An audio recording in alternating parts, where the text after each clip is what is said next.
अस्सलामुअलैकुम प्रिय विद्यार्थियों, कैसे हो? मैं ठीक हूँ। आशा करता हूँ आप भी ठीक होंगे। आज मैं आप लोगों को कक्षा 4 का हिंदी पुस्तक की पाठ 1 का एक कविता पढ़ाने वाला हूँ। पाठ का नाम है चिट्ठी। बच्चों, आप लोग ध्यान से समझोगे। अब मैं शुरू करता हूँ, ठीक है बच्चों? चिट्ठी में है मन का प्यार, चिट्ठी है घर का अखबार। इस पंक्ति में कवि कहता है कि चिट्ठी जो है उसमें बहुत सारी मन की बातें लिखी हुई रहती है। मन की बातें, बहुत सारी प्यार भरी बातें भी लिखी हुई रहती है।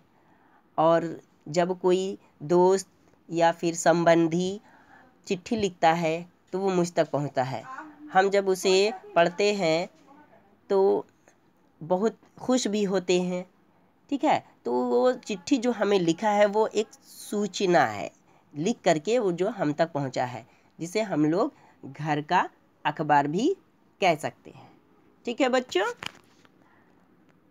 अगला पंक्ति, इसमें सुख दुख की है बातें, प्यार भरी इसमें सौगातें। इस पंक्ति में कवि कहता है कि चिट्ठी में सुख दुख की बातें तो होती ही है ना, और प्यार भरी भी बातें होती है, उपहार भी होते हैं। सौगातें कहते हैं किसे? उपहार को। ठीक है बच्चों?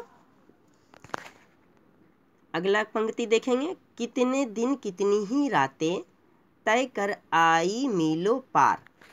इस पंक्ति में कवि कहता है कि चिट्ठी जो है दूर दूर से भी आती हैं, और दूर से आते हैं तो कितनी ही रात लग जाते हैं, कितने दिन लग जाते हैं, ये मीलों तय करके वो हम तक पहुंचते हैं।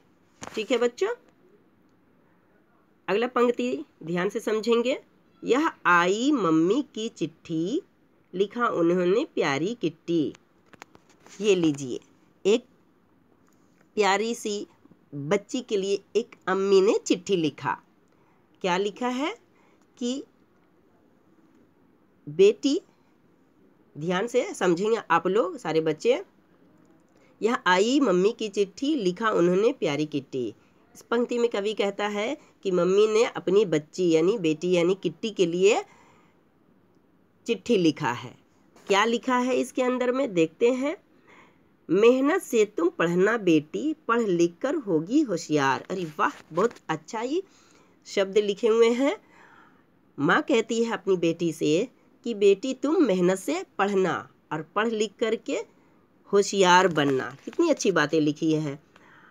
चलिए अगली पंक्ति पढ़ते हैं, पापा पोस्ट कार्ड लिखते हैं, घने घने अक्षर दिखते हैं।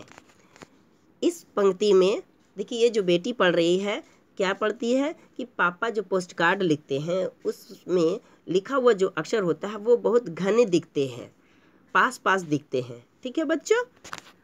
अगला पंक्ति है, जब आता है बड़ा लिफाफा, समझो चाचा का उपहार। इस पंक्ति में क्या कहते हैं कवि कि जब कोई बड़ा सा लिफाफा आता है घर पर, यानी पोस्टमैन जो लेकर के आते हैं, ठीक है ना, तो समझो कि वह किसका उपहार है? चाचा का। ठीक है ना बच्चों? अगला पंक्ति है, छोटा सा कागज बिन पैर, करता दुनिया भर की सैर।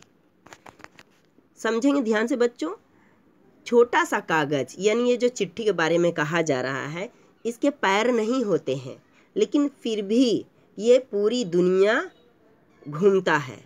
पूरी दुनिया भर में क्या करता है? ये घूमता है, सारे जगह जाता है, इसके बिना पैर के। ठीक है बच्चों?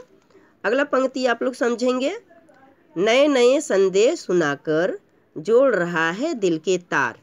इस पंक्ति में क्या कहता है कवि कि नए नए यानी नई नई बातें, नए नए संदेश, संदेश कहते हैं सूचना को, ठीक है ना, वो सुनाकर क्या करता है? हमारे दिलों को तार को क्या कर रहा है? वो जोड़ रहा है, हम एक दूसरे से जुड़ रहे हैं। ठीक है बच्चों? आज का ज़माना तो चिट्ठी का बहुत कम हो गया है। अभी तो मोबाइल का ज़माना आ गया है। मोबाइल पर लोग राइट भी करते हैं, यानी लिखने का काम भी करते हैं, और लिख करके मैसेज यानी चिट्ठी के रूप में उसे क्या करते हैं, अपने दोस्तों, अपने संबंधियों को भेजते हैं, यहाँ तक कि बात भी करते हैं। ठीक है बच्चों, उम्मीद करता हूँ, आशा करता हूँ आप लोगों को ये कविता अच्छी लगी होगी और समझ में भी आ गया होगा। इसका प्रश्न आप लोगों को मिल जाएगा, पहले आप इसे बढ़िया से समझ लीजिए और याद भी कर लीजिए। ठीक है बच्चों, धन्यवाद।